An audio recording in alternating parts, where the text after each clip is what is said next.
वर्ग 9 में आज हिंदी का मुख्य किताब क्षितिज पढ़ाने जा रहे हैं,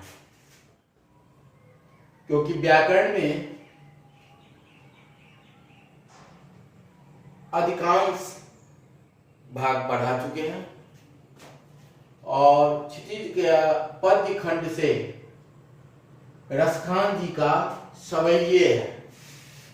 इसमें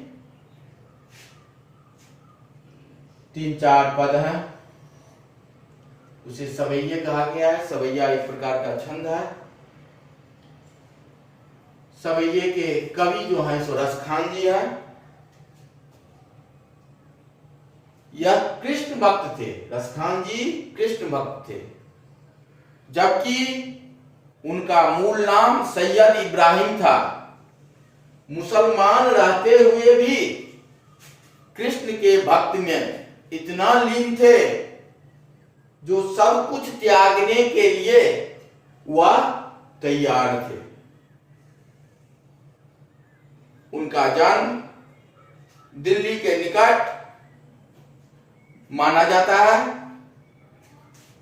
1548 ईस्वी में इनका जन्म हुआ था। इनकी जो कृतियां रचनाएं हैं, 2 रचनाएं प्राप्त हुई हैं, प्रेम वाटिका और सुजान रसखान। इनकी रचनाओं में यहां जो पहला सवैया है उसमें भगवान कृष्ण का रूप धारण करने के लिए तैयार है। किसी सवैया में ब्रजभूमि के प्रति लगाव है, तो किसी सवैया में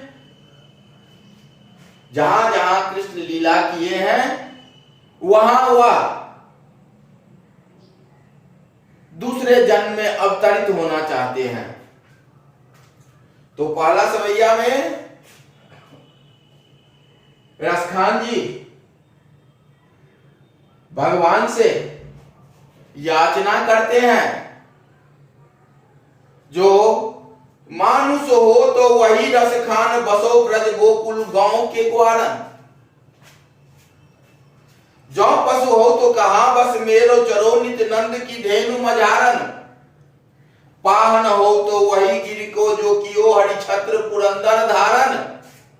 जो खग हो तो बसेरो करो मिली कालंदी कुल कदम की डारन। पहला पंक्तिया, मानुष हो तो वही रसखान बसो ब्रज गोकुल के ग्वारन।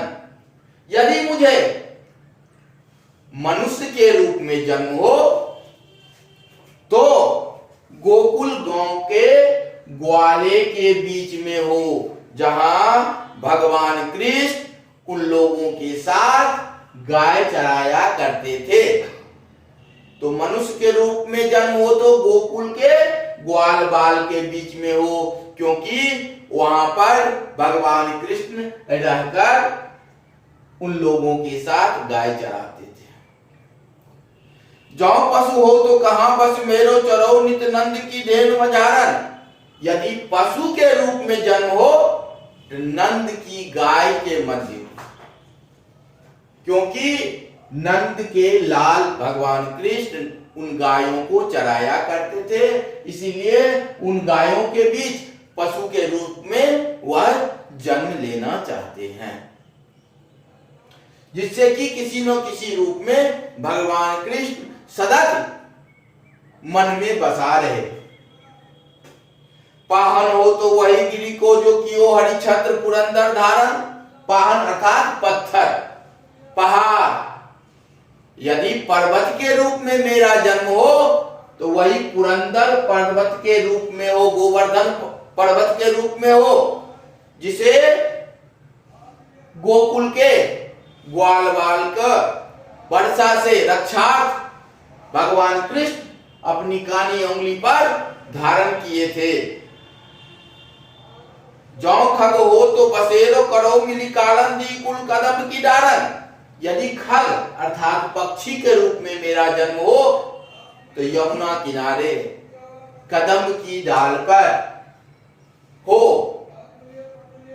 पक्षियों के बीच में मेरा जन्म हो।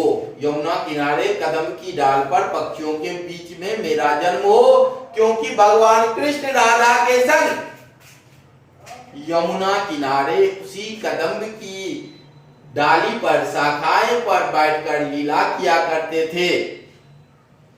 तो इस सवैये को तुम लोगों को पढ़ के आना है, फिर समझाएंगे।